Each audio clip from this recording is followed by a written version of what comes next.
গোগামুখত অৰুণাচলীত আৰক্ষীৰ গুলীচালনা আৰু অৰুণাচল আৰক্ষীৰ গুলীত 18জন অসমীয়া আহত হৈছে। 24 ঘণ্টা উকলি যোৱাৰ পাছতো নিৰ্বিকাৰ হৈ আছে চৰকাৰ।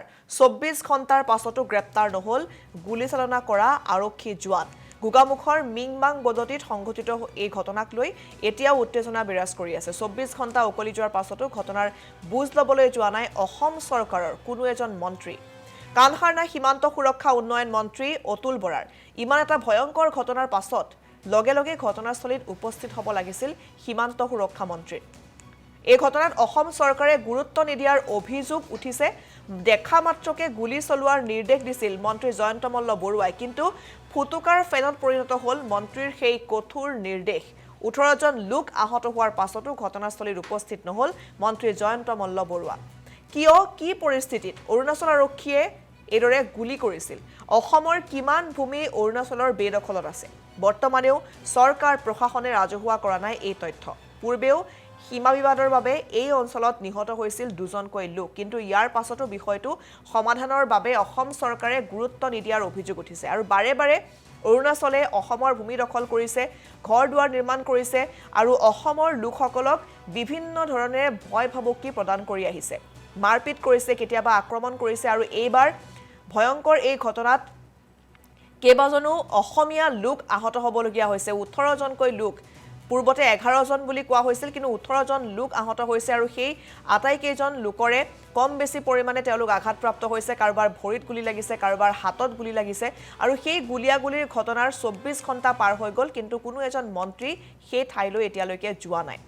জয়ন্ত মল্ল বৰুৱাই প্ৰতিক্ৰিয়া প্ৰকাশ কৰিছে সমগ্ৰ বিষয়টো সন্দৰ্ভত, কিন্তু ঘটনাস্থলীত এতিয়ালৈকে কোনো উপস্থিত হোৱা নাই। এতিয়াও সেই অঞ্চলসমূহত চেপা উত্তেজনাই বিৰাজ কৰি আছে, কিন্তু কিয় সেই সংঘাত আৰম্ভ হৈছিল তাক লৈ কোনো ধৰণৰ তথ্য এতিয়ালৈকে প্ৰকাশ কৰা হোৱা নাই। গতিকে সমগ্ৰ বিষয়টো সন্দৰ্ভত স্থানীয় অসমৰ লোকে অভিযোগ কৰিছে যে অৰুণাচলীয়ে বাৰে বাৰে এইদৰে বেদখল চলাই আহিছে আৰু তাৰ সমান্তৰালকৈ অৰুণাচলীয়ে তেওঁলোকক আক্ৰমণৰ ঘটনা বাৰে বাৰে সংঘটিত কৰিছে, কিন্তু এতিয়াও চৰকাৰ প্ৰশাসনে এটা সঠিক সিদ্ধান্তত তেওঁলোকে উপনীত হ'ব পৰা নাই এই বিষয়বোৰক লৈ। আৰু এই সমাধান সূত্ৰ বিচাৰি বাৰে বাৰে দল সংগঠনে পূৰ্বতেও প্ৰতিবাদ কৰিছিল, কিন্তু আজি পৰ্যন্ত ইয়াৰ কোনো সমাধান সূত্ৰ নাপালে তেওঁলোকে।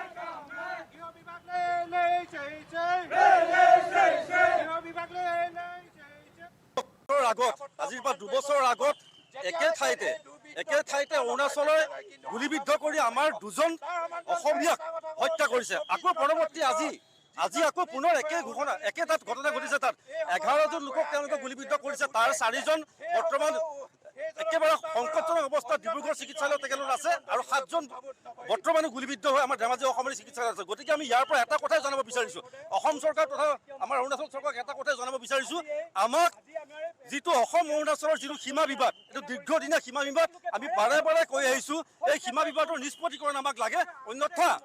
অন্যথা এই সীমা বিবাদৰ কাৰণে আমাৰ অসমে যথেষ্ট যান্ত্ৰণা ভুগিব লগা হৈছে আৰু যথেষ্টভাৱে প্ৰায় গতানুগতিকভাৱে অসমীয়াই কিন্তু তেওঁলোকৰ ওচৰত গুলীবিদ্ধ হৈ আহিছে, মৃত্যু পৰ্যন্ত হ'বলগীয়া হৈছে। গতিকে আমি অসম চৰকাৰ তথা আমাৰ অৰুণাচল চৰকাৰক আমি ইয়াৰ দ্বাৰা আমি আহ্বান জনাব বিচাৰিছোঁ যে তৎকালীনভাৱে তেখেতসকলে আমাৰ অসম অৰুণাচলৰ সীমাটো আমাৰ নিষ্পত্তিকৰণ কৰক।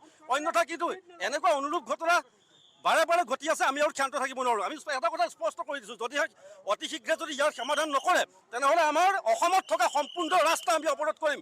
কোনো অৰুণাচলীক আমি অসমৰ মাটিতে আমি যাবলৈ দিয়া নহ'ব।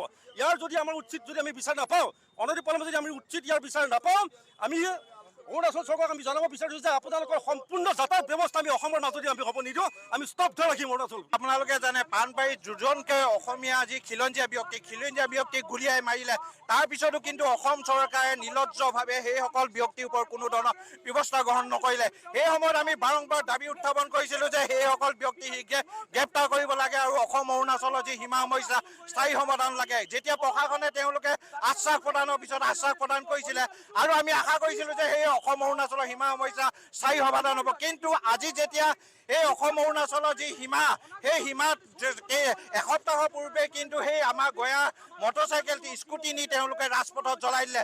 তাৰ পাছতো ধেমাজি প্ৰশাসন নিলিপ্ত হৈ থাকিলে। সেই সুবিধা লৈয়ে আজি তেখেতলোকে যেতিয়া তেওঁলোকৰ চৰণীয়া পথাৰ আছিলে, যিখন অসমীয়া জনসাধাৰণৰ চৰণীয়া পথাৰ, চৰকাৰী মাটি, সেই মাটিটুকুৰা তেওঁলোকে দখল কৰিলে, নিজৰ অধিকাৰৰ কাৰণে তেওঁলোকে দাবী জনাইছিলে। সেই সময়ত তেখেতলোকসকলে আলোচনাৰ নামত ভেকু ভাওনা দেখুৱাই তেওঁলোকক গুলিয়াই দিলে। এই কথা কেতিয়াও সহ্য কৰা নহ'ব। যেতিয়া যদি অসম চৰকাৰে 24 ঘণ্টাৰ ভিতৰত সেই দুৰ্বৃত্ত যিজন পুলিচ বিষয়াক গুলিওৱা অভিযোগ উঠিছে সেইজনক গ্ৰেপ্তাৰ নকৰে, তেতিয়াহ'লে ইয়াত অৰুণাচলীয়া আমাৰ ৰাস্তা পথ ব্যৱহাৰ কৰিব নোৱাৰিব। 24 ঘণ্টাৰ পাছত ধেমাজি বন্ধৰ দৰে কাৰ্যসূচী ল'বলৈ আমি কুণ্ঠাবোধ নকৰিম। স্পষ্টভাৱে কৈছোঁ যে বাৰে বাৰে আমাৰ অসমীয়া মানুহৰ ওপৰত যি ধৰণে তেওঁলোকে অত্যাচাৰ কৰিছে, এই অত্যাচাৰ এতিয়া বন্ধ হ'ব লাগিব। আৰু দুয়োখন জিলাক দুয়োখন ৰাজ্যক আমি কঠোৰভাৱে আমি দাবী উত্থাপন কৰিছোঁ যে অতি শীঘ্ৰে আমি 24 ঘণ্টা সময়সীমা বান্ধি দিছোঁ। যিসকল দুৰ্বৃত্তই আমাৰ অসমীয়া মানুহৰ ওপৰত অত্যাচাৰ কৰিছে, 11জনকৈ লোকৰ ওপৰত তেওঁলোকে যি ধৰণে গুলীচালনা কৰিছে, এই কাৰ্য বন্ধ কৰিব লাগিব। অনাগত দিনত যদি এওঁলোকক গ্ৰেপ্তাৰ নকৰে অৰুণাচল প্ৰশাসন বা অসম চৰকাৰে, তেতিয়াহ'লে কিন্তু ৰাজপথ স্তব্ধ হ'ব আৰু তেতিয়া কিন্তু আমাৰ কোনো দল সংগঠন বা অসমীয়া ৰাইজ জগৰীয়া নহ'ব। আৰু স্পষ্টভাৱে হিমন্ত বিশ্ব শৰ্মা ছাৰৰ ডাঙৰীয়া নেতৃত্বত যিখন বিজেপি চৰকাৰক আমি সকীয়াই দিছোঁ। আপোনাৰ যদি গৃহ বিভাগ চলাব পৰা নাই তেতিয়া আপুনি পদত্যাগ কৰক, অন্যথা কিন্তু ৰাইজে কিন্তু সদায় এনেকৈ ক্ষান্ত হৈ থাকিব। কিন্তু কোনো দিনাখনি জংগী আন্দোলন বা তেওঁলোকৰ ওপৰত বৃহৎ ব্যৱস্থা ল'বলৈ